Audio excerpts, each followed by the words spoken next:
Good morning, everybody, and it's gratifying to see that at least some one of us have decided to attend our sessions on Sunday morning. The course is titled Red Flags in Oculoplastics, Identifying the Wolf in Sheep's Clothing. The course is basically designed to illustrate examples like ptosis and motility disorders, which can be presenting features of complex conditions which may be easily missed in a busy clinic. And these are the red flags that we try to raise, and the aim is to provide a comprehensive overview of potentially dangerous conditions that can present to the oculoplastic surgeon or the neuro-ophthalmologist, that can give a detailed insight into what and how to investigate these conditions. Our first talk is ptosis evaluation back to basics. Dr. Savri is on her way, and by the time she's here, I'd present my second talk, which is myasthenia gravis.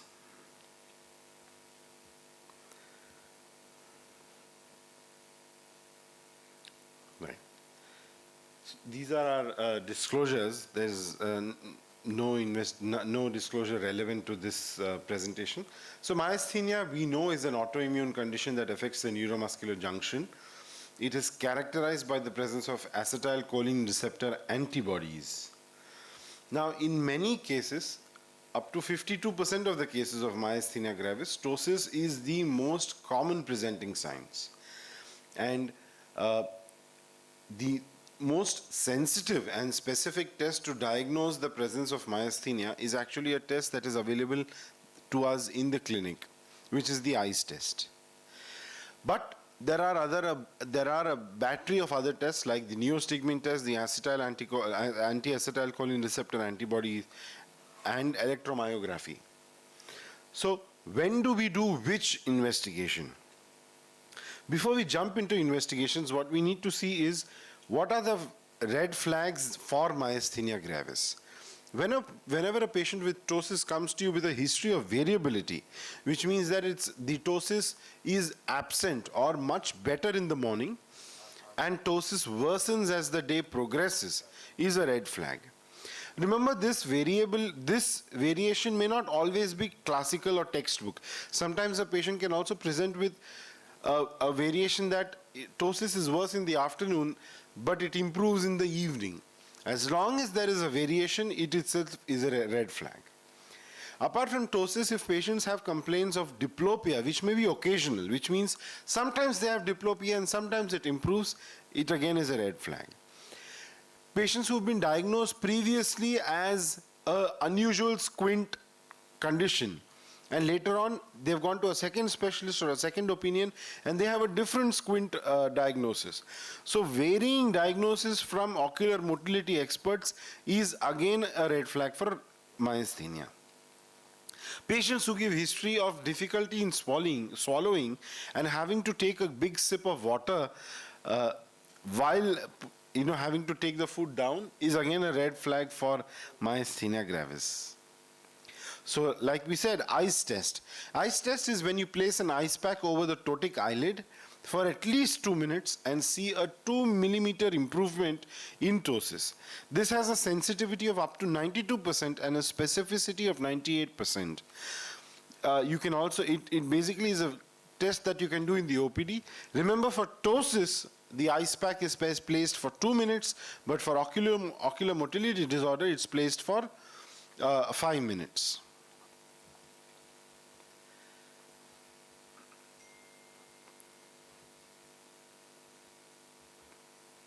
I think this is a short video that is demonstrating the ice pack test. Here we keep the ice pack for at least 2 minutes by the clock and make sure that both eyes are applied with the ice pack. Remember to always document the ptosis before placing the ice pack. And here after placing the ice pack, again the ptosis is documented. But you always have to compare. Now you can see that the patient who had severe ptosis in the left eye pre-op and moderate ptosis in the right eye pre-testing now has a near normal eyelid aperture after placing the ICE test. So this is a classical positive ICE test where a lid elevation of 2 millimeters is seen. The next is neostigmine test, which is an invasive test. It gives real-time results, which basically neostigmine is injected under the supervision of an anesthetist with all monitoring. All evidence about the diagnostic specificity of neostigmine test is from generalized myasthenia with very little evidence in ocular myasthenia. Single fiber EMG is also known to have a sensitivity of up to 95%. Anti-acetylcholine receptor antibodies is considered to be the gold standard for diagnosing myasthenia. However, it is present in only 30 to 77% of the patients with ocular myasthenia gravis. So with so many tests present, which one is the first test that you would request for a patient in myasthenia gravis? So based on your clinical suspicion, you have these tests, and the point of this study is to help you understand when do we get which one, to assess the diagnostic yield of various investigations. So this is the data that we are presenting comes from our own experience of 37 consecutive patients of myasthenia. ICE test actually gave us a positivity of 34 out of 37 patients, which means a sensitivity of 91%. Neostigmine gave us a sensitivity of 56%. Single fiber EMG gave us a sensitivity of 59%. And anti-acetylcholine receptor antibodies gave us a sensitivity of 45%. So basically, if you line them up, you can see that the order is the ICE test, followed by single fiber EMG, followed by neostigmine, followed by anti-acetylcholine receptor antibodies. Remember, these are in patients with myasthenia who presented with unilateral ptosis. Now, how about you split them into two groups? Because the average age was 46 years, we split them into two groups, below 45 and above 45. And on comparing these two groups, we found that single fiber EMG had a significantly higher rate of positivity in those aged above 45. Which means that if a patient comes to you presenting unilateral ptosis and you suspect myasthenia, rather than doing any other test like anti-acetylcholine antibodies, you'd rather do a single fiber EMG because that has the highest chance of giving you a diagnostic yield. In our patients, the mean duration was 13 months, which is about a year. So again, we divided the patients into two groups, those with a mean duration of symptoms less than 12 months and those with more than 12 months.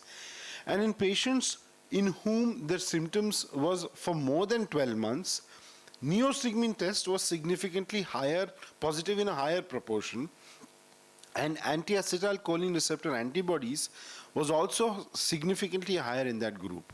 So if you have a patient with recent onset ptosis, you'd rather not do neostigmine test and anti-acetylcholine receptor antibodies because they have a lesser chance of giving you a diagnostic positivity. Why is this important? Because there are a lot of economic implications. Now, if you do the entire battery of all tests, which is antibodies, single fiber EMG, an ICE test, neostigmine test, it would cost you almost 20,000 Indian rupees, which makes a strong case for tailoring these investigations to maximize the diagnostic yield. So therefore, in patients who have ptosis for more than 12 months, the first line of investigation should be antibodies, followed by neostigmine tests. Excuse me. And in patients who are older than 45 and with a history of diplopia, you'd rather do a single fiber EMG before doing an antibodies. Also in patients with severe ptosis, you would do an antibody test. Of course, the caveat being that in all patients, you would do an ICE test in the clinic to already build up your diagnosis and confirm it. So therefore, apart from the ICE test, factors that should be considered while investigations patients with myasthenia are age, duration of symptoms, previous history of diplopia, and severity of ptosis. A quick note about the presence of thymoma in patients with myasthenia gravis. While thymomas are largely present in patients with generalized myasthenia, up to almost 10% of ocular myasthenia gravis patients also have thymomas.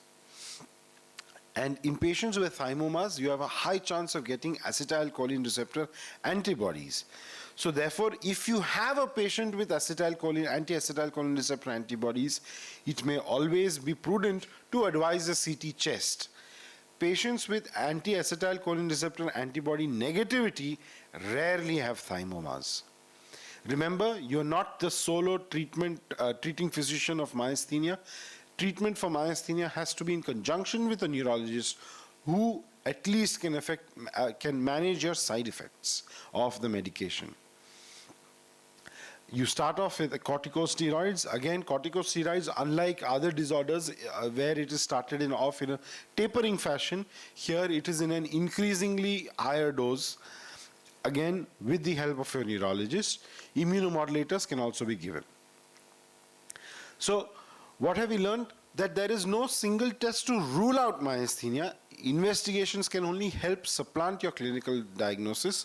Ptosis and diplopia are the initial signs in over 50% of the patients. And remember, myasthenia can present at any age. This is a 2-year-old girl with left eye ptosis.